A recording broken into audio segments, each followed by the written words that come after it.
હવે આપણે સબ્જેક્ટમાં જઈશું. ત્યાં સબ્જેક્ટમાં બેંક સબ્જેક્ટની આઈડી 5 છે. તો આપણે આ જે ફાઇલ છે જે ઇમ્પોર્ટ કરવાના છે તેમાં અહીં 5 કરી દઈશું. આ ક્વેશ્ચન મેં ઇન્સર્ટ કરી દીધો છે એટલે હું અહીંથી ડિલીટ કરી દઉં છું તેને, અને બાકીના 5 ક્વેશ્ચન ઇન્સર્ટ કરું છું. તો તેના માટે હું અહીંથી ક્વેશ્ચન્સમાં જઈશ, ત્યાંથી ઇમ્પોર્ટ ફંક્શનાલિટી પર ક્લિક કરીશ. ત્યાંથી જે આપણે XLS ફાઇલ છે એટલે કે આપણે એક્સેલ ફાઇલ તે સિલેક્ટ કરીશું અને અહીં ઇમ્પોર્ટ ઉપર ક્લિક કરીશું. તેનાથી જે ક્વેશ્ચન્સ છે તે બધા એકસાથે અંદર આવી જશે. જેમ કે આપણે આ બેંકના આપણે બીજા 5 ક્વેશ્ચન એડ કર્યા અત્યારે, તો એ આવી ગયા આપણી સામે 1, 2, 3, 4 અને 5.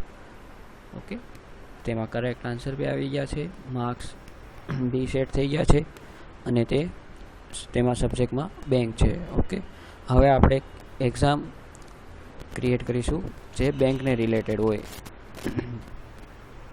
જેમ કે આપણે ટેસ્ટ 1 એક્ઝામ ફોર બેંક, આપણે ટેસ્ટ એક્ઝામ ફોર બેંક, તેમાં આપણે પાસિંગ પર્સન્ટેજ 35 કરીશું.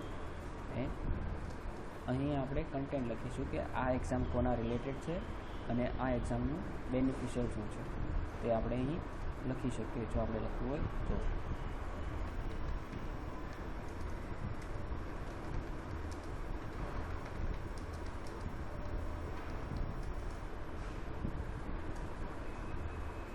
એક્ઝામનું ડ્યુરેશન આપણે 30 મિનિટ સુધીનું છે.